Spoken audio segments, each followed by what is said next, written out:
In today's vlog, we're going to be talking about something that I like to call brain dumping and how that goes along with a master to-do list. And then we're going to talk a little bit about Google Keep. It's one of the quickest and easiest tools that you can use when making master to-do lists and brain dumping. So stay tuned.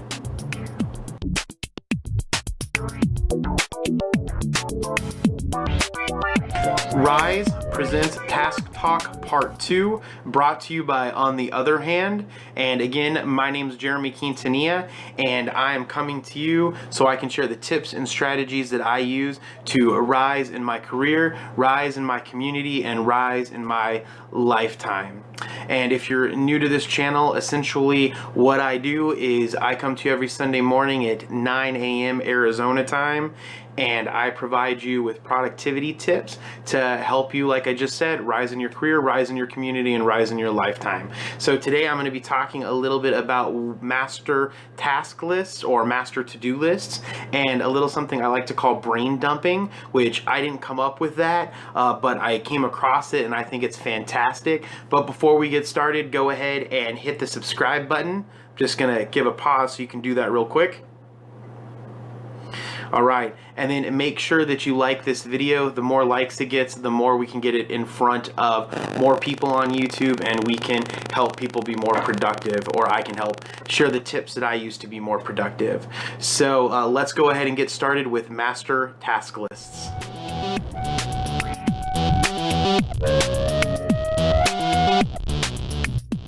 Let's get started talking about master lists. What exactly is a master to-do list or a master task list?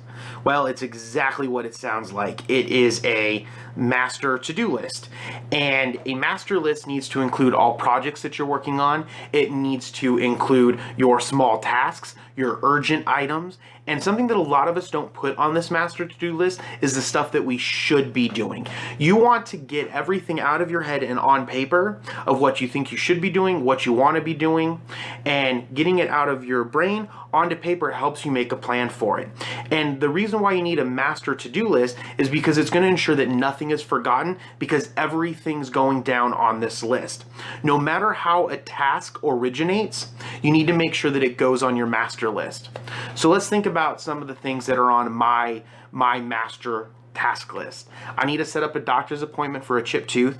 I need to see if I need shots because we're going to be going out of the country in October. I need to get prescriptions and letters for my medicine from my doctor because we're going to be going out of the country.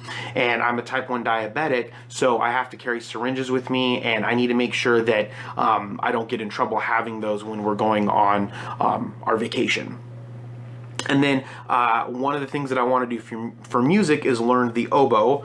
I need to print some colored packets because I'm on a junior achievement committee for our stock market challenge that's coming up, and I need to get those packets printed so I can start getting them to people that we're trying to get to sponsor the event. I need to reach out to 10 people this week alone about the junior achievement stock market challenge.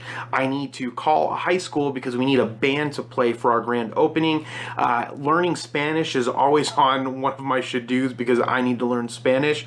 I need to reach out to some of the other stores at the financial institution that I work for to see if they can help for the grand opening. If you didn't know, my store was remodeled, or my branch was remodeled, and we're having a grand reopening, and I need to have other store managers there to help with some of the festivities that are going on. And then one of the things that is on my should-dos and one of my to-dos before I pass away is to write a self-help book on diabetes. So this was all the stuff that I thought of on the spot when I was writing this, but what do I really do with this information? So I just put it down on a master to-do list. Now I just have a long list of stuff that I need to do. Well, to be honest, all of this doesn't really need to be on the master to-do list, which brings us to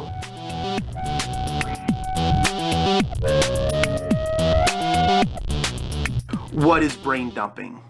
Well, a moment ago, I had said that you need to have every single thing on your master to-do list, including your should-dos or things that just pop up into your head that you're thinking about doing someday, which are should-dos.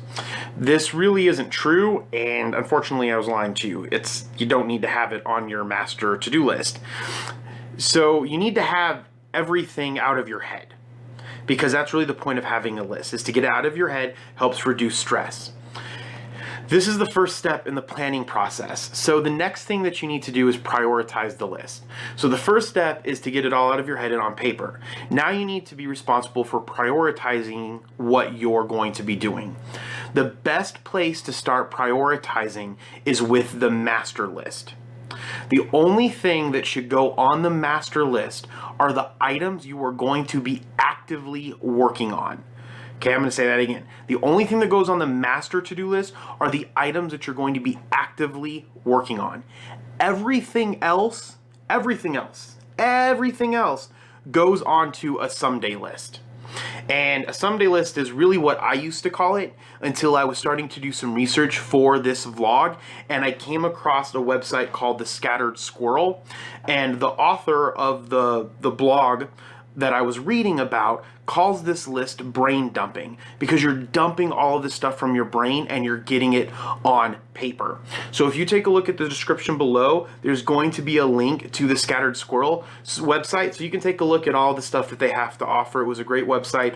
I got a lot of insight on it, especially seeing someone use this word brain dumping, which I'm going to start using. So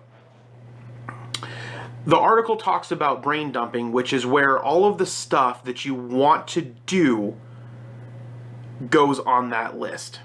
However, a brain dump list can also be, like I said, a great starting point to dump items that need to be done in the near future, but that you aren't planning on starting right now. So when you have items that you know that need to get done, okay, but not right now or in the near future, you can put them on the brain dumping list. And then when you're prioritizing your week and going through these items that you want to do, you can look at that brain dumping list and say, okay, I need to start working on this, so I'm going to move this over to my master to-do list. Now when I'm looking at the master to-do list, I can start putting those items into my weekly planning at the beginning of each week, so I can start moving forward with getting these done. So this is called brain dumping because you want to dump it from your brain and get it on to paper. Okay, so let's take a look at my two lists and see where each item is going to go for the time being.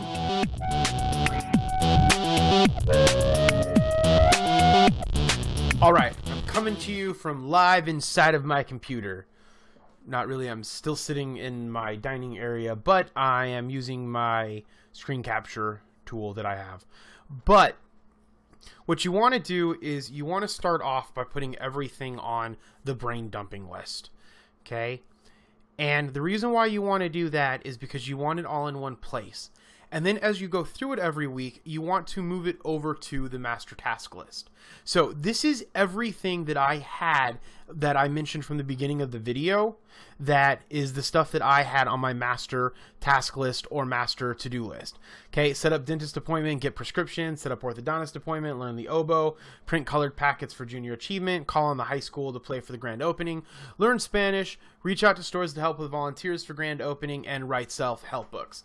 So the idea behind the brain dumping and the master to-do list is I want to take the things that I'm going to be actively working on, that's the key, things that I'm going to be actively working on, and I want to move them over to the master to-do list. So let's go ahead and create a new list in Google Keep.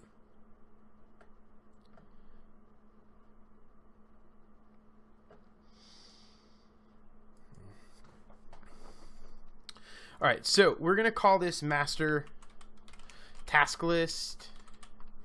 And what we're going to do is I'm going to take the things that I know that I need to be working on. And let's go ahead and make this bigger. Okay.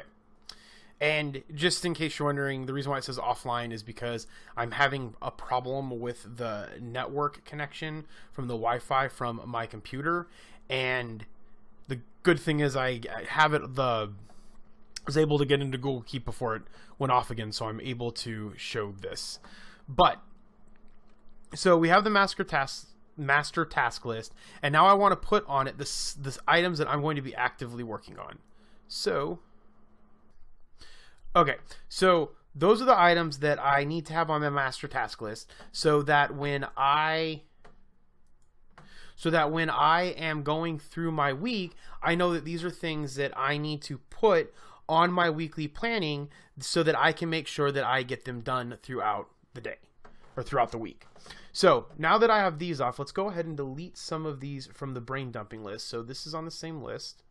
Okay, so now I have a master task list that I'm going to be using to create my weekly planning, and then I have my brain dump list. So then at the beginning of next week, I start with my brain dump list. I put everything down that I want to get done, and then I move the items that I'm going to be actively working on onto that master task list, and then I work off of that to block out time during the week to make sure that I'm getting that stuff done. And that is essentially how master task lists and brain dumping work.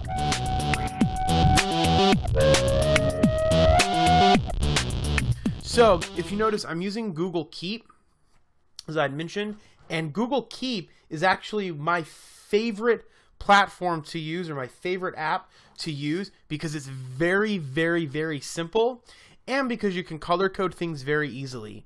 So as we learn more about making task lists and making to-do lists, it's very helpful to have things color coded based off of the type of list that it is, or based off of the type of role that goes along with that list that you're working on throughout your life.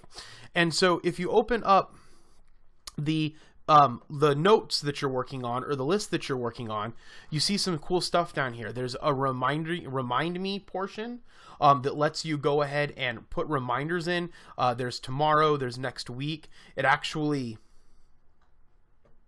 if I can move the offline thing, which I can't, but we could do remind me. And we could do tomorrow, next week, we could pick a place that it's going on. We could pick a specific time. So it's a great way to kind of, as you see the finger down here, it has a string around it to to remember that. And then the next thing that you have is you have the share if you want to share this note with someone. So let's say that you want to do a grocery list and you want to share that with your spouse. You make a grocery list on here. You share it with her a Gmail account, and then she'll have access to that, and you could work off of it at the same time. So that's a really handy tool to have. Then this is the changing the colors. So if I wanted this to be red, I could make it red. If I wanted to make it one of these other colors, make it one of these other colors very easily. And then you can upload images. Yeah, you can you can archive this, so you can go back to it later. And then you can also delete the note, add a label, which is really cool, because when you're entering labels, so for instance, let's say this is a very Q2 activity if we're using planning from The Highly Effective People by Stephen Covey, 7 Habits of Highly Effective People. It wasn't created by him, but essentially you can create things based off of if they're important, and the things that are the most important are things that usually aren't urgent. And we call that Q2, so we could call this a Q2 item. So we could maybe put that there, and then we note it when we see that this is a Q2 label, and we have that as part of it. I don't know where it went. Label. Oh, create. Got it. So now we see that this is a Q2 task. So these are the things that we want to be doing that are very important, which is going through this master task list. Then if we go here, we do have some other stuff. We can make a copy. We can also hide the check boxes if we don't want it to be an actual list and we want it to be a note. Very easy way to switch that on. And so these are some really cool things that allow you to do with Google. And what's great about it, because it is part of the Google Drive system or the Google Cloud, you can actually just go on your phone and it's connected to your email address. You can pull up this Google Keep on any hardware that you have that has internet access, which makes it a great tool to be able to use throughout the day. And that's as simple as Google Keep is. You can also change the view. You can make it a list view, so you can just scroll down and see the different tasks. And if you just want to make a simple note, like something to remind you, stuff to do today, finish up vlog. and then I can put a reminder in there. So I can remind myself that I need to finish that up. I can say tomorrow night after I get off of work at 5, I need this to remind me that I need to go home, finish doing the editing of the vlog, and then go ahead and get it uploaded onto YouTube and get everything finished. So there's a lot of great things that you can do with Google Keep, and as part of the Task Talk series, I'm going to be going over different apps that are available, because like I said, there are other apps that have a lot more features to them that I like to use as well. But Google Keep something that's very simple, keep things organized in that list, and it's very easy to pull up on your phone. And I think that's one of the reasons why I like it, because throughout the day at work, I don't have access to any type of cloud storage on my computer. So I just look at my phone, and then I go ahead and open that up, and I can see everything that's going on from my list if I need to add anything, or check anything off that I did throughout the day. So that's a really good part about Google Keep. And again, all of this is about making it simple, because if you can take something that's complicated and make it simple, that's something that great leaders do, and that's something that very productive people do. Taking something complex and making it simple. And that's really what I'm trying to do in my life, and I'm hoping that I can teach you that this is something that's complex, making lists, checking them off, being productive, and having a simple way to do that with Google Keep is a great way to go. So I really appreciate everybody that tunes into the vlog. Please make sure that you subscribe. Please make sure that you check out the outro card. There's some links to some of the other videos that I have done. You can see Task Talk Part 1, really easy. Click on the video, and then you can also see the 4 dimensions of renewal. So make sure to check us out next Sunday at 9 a.m. And as always,